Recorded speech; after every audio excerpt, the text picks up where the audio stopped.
irmãos, a paz do Senhor. No capítulo 1 nós falamos sobre a oferta de holocausto. No capítulo 2 nós falamos sobre a oferta de cereais. No terceiro capítulo falamos sobre a oferta de pacificações, a oferta pacífica. No capítulo 4 nós já falamos sobre a oferta pelo pecado e no capítulo 5 falamos sobre a oferta pela culpa. Bem, o capítulo 6, que é esse agora, e o capítulo 7, que é o próximo, eles fazem um certo resumo do ponto de vista de como o sacerdote agiria em holocausto, na oferta pela oferta de cereais e cada uma dessas ofertas do ponto de vista do sacerdote. Os primeiros capítulos fala do ponto de vista do ofertante. Bem, eu vou para o ponto principal aqui, porque muitas dessas coisas nós já falamos basicamente esse capítulo todo, nós já abordamos isso nos capítulos passados. Ok? A gente vai ter uma primeira parte aqui que é completamente diferente do que nós falamos, né? Mas, ponto importante, capítulo 1, falamos sobre o holocausto. E esse ponto ficou bem frisado lá e eu queria só chamar a atenção aqui para aquilo que mais nos chama a atenção nessa parte. O fogo arderá continuamente sobre o altar. Isso está aqui no versículo 9. Então, Levítico 6, verso 9. O fogo nunca poderá ser apagado, né? E aí o que acontece? Isso está no versículo 9. No versículo 12 também fala assim: o fogo sempre ficará aceso sobre o altar, não deve ser apagado. E aí também no 13º verso fala assim: o fogo arderá continuamente sobre o altar e não se apagará, ou não deverá ser apagado. E aí eu anotei aqui, ó, ver Jeremias 23, verso 29, onde fala assim o Senhor: não é a minha palavra como fogo? Então é uma associação para você lembrar, né, sobre a relação da palavra de Deus com o fogo do altar ali, tá bom? Que queima. No capítulo aqui, esse trechinho está no verso 8 ao verso 13 de Levítico 6. No verso 14 até o verso 18, a gente vai ter essa parte relacionada à oferta de cereais. Também lembrando, do ponto de vista do sacerdote, tá? Isso nós já falamos em Levítico 2, tá? Aqui foi o vídeo de Levítico 1 e aqui o vídeo de Levítico 2. O que chama atenção aqui, ó, aqui fala assim, ó, no verso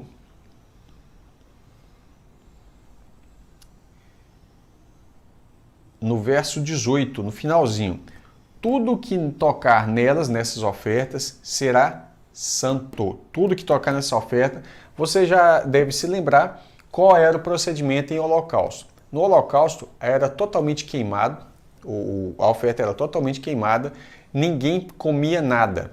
Somente o couro do animal, como está escrito na palavra de Deus, apenas o couro do animal, ele era passado para o sacerdote. Então, o animal, ele poderia ficar com o couro do animal, ou o sacerdote poderia ficar com o couro do animal, tá bom? Agora, o restante era totalmente queimado, ninguém comia nada. Na oferta de cereais, o que acontecia? Nesse caso aqui, o sacerdote pegava uma porção e queimava com incenso, né? Uma porção ele queimava, chamada porção memorial, e a outra parte pertencia ao sacerdote. Isso está no verso 16. Então Arão e os seus filhos, ou seja, o sumo sacerdote e os sacerdotes poderiam comer. Isso aqui é chamado de coisa santíssima. Olha que interessante, essas ofertas, elas ocorriam lá no átrio, do lado de fora, mas era chamada de coisa santíssima, tá?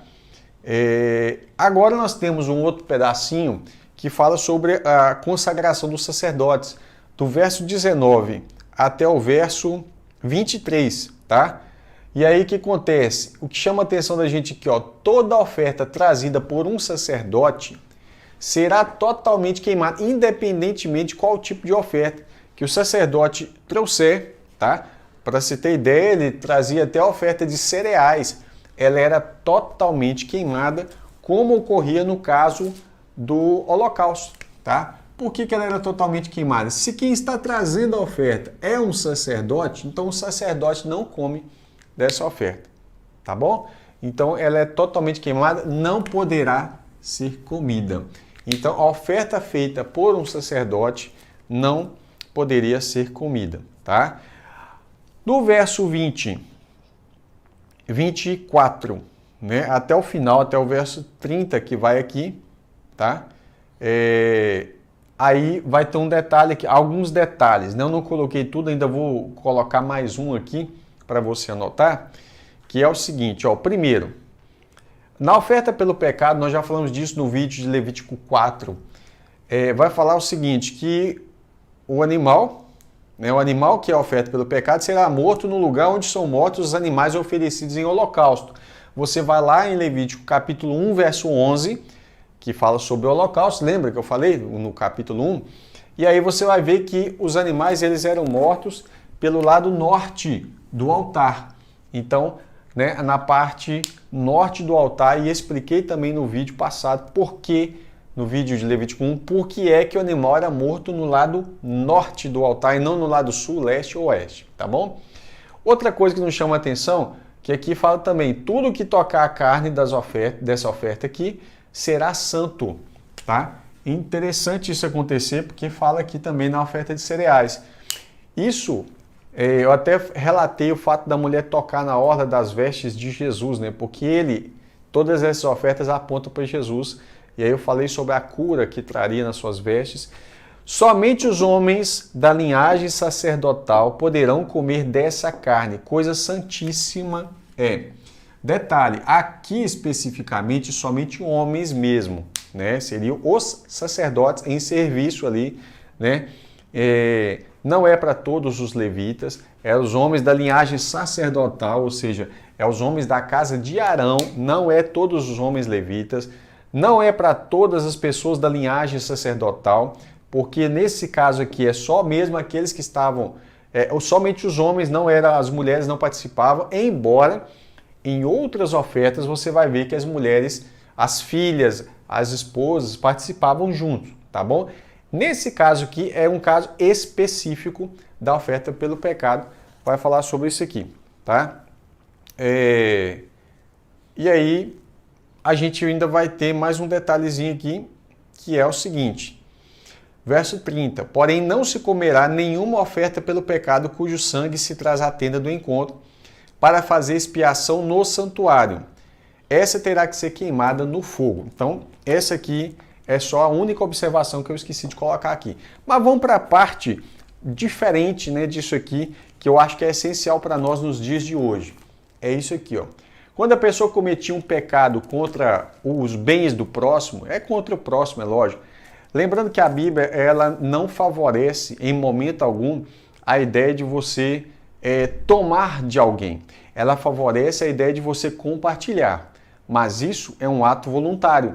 Agora, você tomar de alguém alguma coisa, no sentido, por exemplo, você invadir a casa de alguém, os bens, né, os bens de alguém, eles são protegidos pela lei de Deus. Então, se alguém deixou um depósito, um penhor, ou você roubou alguém, cometeu extorsão, olha, isso aqui tem que estar o pessoal que, né, vamos falar assim, da administração do nosso país, de um modo geral, precisava entender um pouquinho dessa lei de Deus. Porque essas coisas aqui, ó, tudo isso é considerado roubo diante de Deus, tá? Extorsão. Se você achou um objeto perdido, mas aí alguém pergunta, você achou? A pessoa diz não. O que ele fez? Ele roubou. Ele achou, mas está dizendo que não achou, né?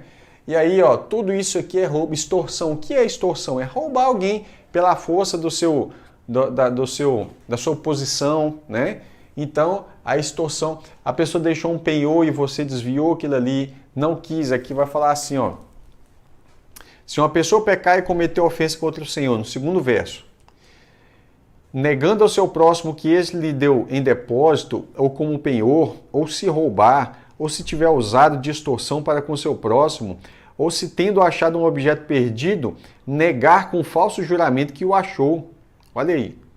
A pessoa vai ser culpada, e aí como que ela vai ter que consertar a situação dela diante de Deus? Primeiro, restituição integral. Então, se a pessoa roubou, vou dar um exemplo simples, ela roubou R$100, ok? Ela vai ter que dar a restituição integral mais 20%, que vai ser o que nesse caso? R$20. Então, se você roubou 100, você vai ter que pagar mais a quinta parte, que vai dar um total de 120. Tá perdoado? Não. Agora, isso aí é o que você fez contra o seu próximo, vai lá e conserta com o seu próximo. Agora, todo pecado, em última instância, ele é contra Deus. Então, também você vai ter que ir lá e fazer a oferta pela culpa, tá? E aí, qual é a oferta pela culpa? Um carneiro sem defeito, que isso aponta para Cristo, que pode tirar o pecado, é só Jesus mesmo, ok? Isso aqui era tipologia.